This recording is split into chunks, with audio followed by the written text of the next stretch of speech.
everybody, it's Dr. Marissa Tenenbaum from West County Plastic Surgeons, and I'm coming to you live today to discuss lip lift. So this is kind of a procedure that's been around forever and ever, but I think lately has gotten a little bit more press, and you're seeing more and more pictures of it online and on social media, etc.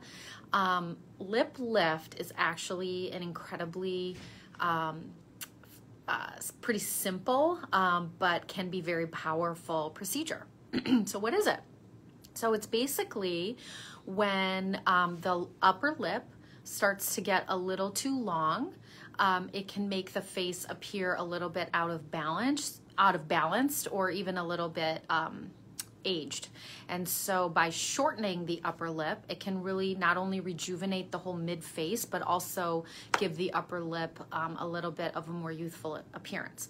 So how do we decide who could benefit from a lip lift, and how do we design the lip lift? So in general, you want to see kind of from the nose to the mid portion, or the upper lip should be about half the distance of the lower lip to the chin. So if this starts getting longer, and that definitely happens as we age, the lower lip starts to elongate and it can just make you look older.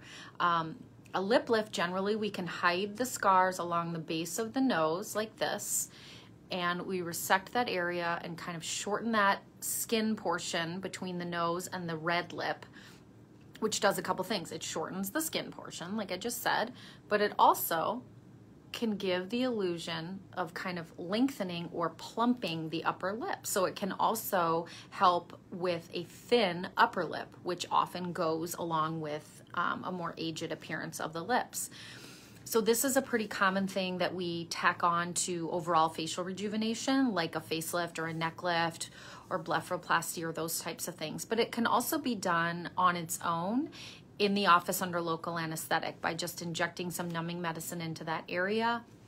We can do the procedure.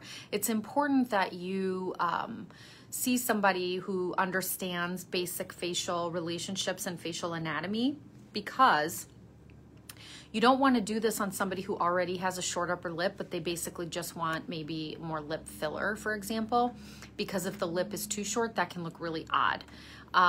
So it really should be done with correct proportions to the rest of your face and the rest of your low face versus your mid face. So understanding those relationships and those proportions is really important for planning the procedure.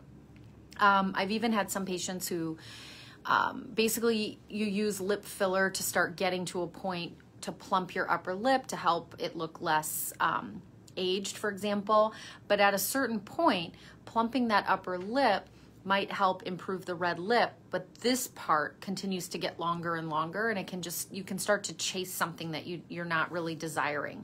And so often after a lip lift is done, you either need a lot less filler in your upper lip or no filler in your upper lip, because you've kind of exposed that portion of the lip a bit more, and it can often just look more aesthetic and more pleasing. And again, it's pretty simple and straightforward. You know, there is a scar involved. As I mentioned, that scar is often hidden along the base of the nose, and so it's often camouflaged very well, but it may not be. So you could have a little bit more of a visible scar there. There's always a risk of things like healing issues, but in general, people tend to do very well with this little procedure. So again, if it's something that you think may apply to you, your upper lip is looking a bit long, or just in general, your lips are starting to look a little more aged, then a lip lift may be something that you can benefit from. And again, if it's done on its own, it can be done in the office under local anesthetic, or certainly combined with other procedures, especially other procedures of the face. So this was kind of a real quick one today, but a really fun one. I honestly love lip lifts. I think they look fantastic, and I think especially after somebody's kind of been tired of their lip filler and they feel like that lip filler isn't really doing what they were hoping it would do, or you know, sort of burn out on it after a couple years, then a lip lift might be a great option for you. So thank you so much for tuning in. Again, a nice quick one, and I hope you have a great rest of your Monday. Thanks, everybody.